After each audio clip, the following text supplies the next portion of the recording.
hari ini. Selamat pagi anak-anak, mari kita belajar fikih. Ibu Iin ya. Yang pertama kita akan mempelajari tentang syarat sholat. Syarat sholat adalah sesuatu yang harus dipenuhi sebelum mengerjakan sholat. Harus, jika tidak dipenuhi maka sholatnya tidak sah. Kemudian di sini kita akan mempelajari tentang syarat wajib sholat dan syarat sahnya sholat. Yang pertama, syarat wajib sholat. 1. Beragama Islam.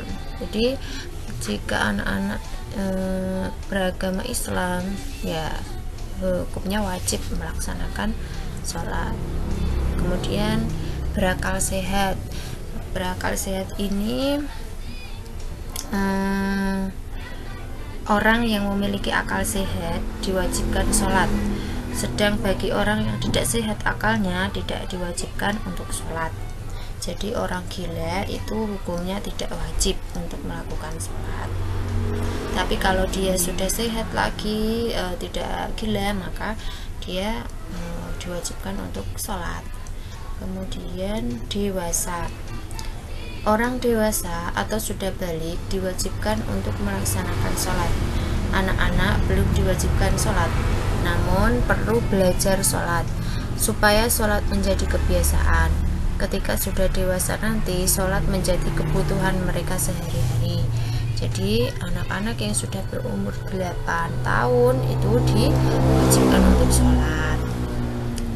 Kemudian kita akan mempelajari apa sih syarat sahnya sholat. Sholat itu bisa sah jika 1. Suci dari hadas besar dan kecil. Contoh hadas besar yaitu kentut. Contoh hadas kecil, hadas besar itu buang air besar. Sedangkan hadas kecil yaitu buang angin. Kemudian suci badan, pakaian, dan tempat. Suci badan, pakaiannya tidak ada kotorannya, pakaian dan tempat. Yang ketiga, menutup aurat. Aurat laki-laki dan perempuan yaitu 1.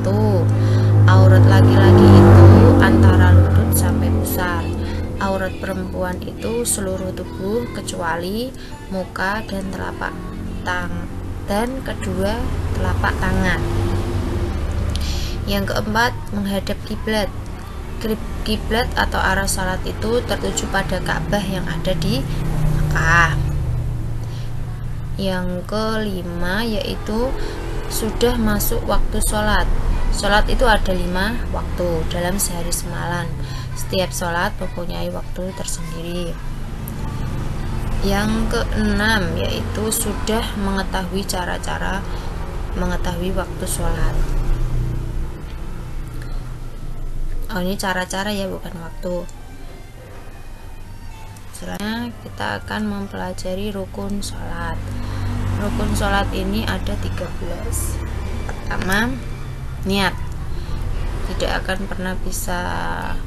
Niat merupakan awal dalam mengerjakan sholat. Tanpa niat, sholat tersebut tidak akan sah. Jadi kalau anak-anak sholat tapi lupa niat, maka sholatnya tidak sah. Yang kedua, berdiri bagi yang mampu. Bagi yang tidak mampu berdiri, maka dia boleh mengerjakan sholat dengan duduk atau berbaring atau dengan isyarat. Takbiratul ihram.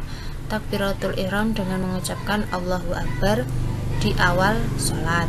Yang keempat, membaca surah Al-Fatihah.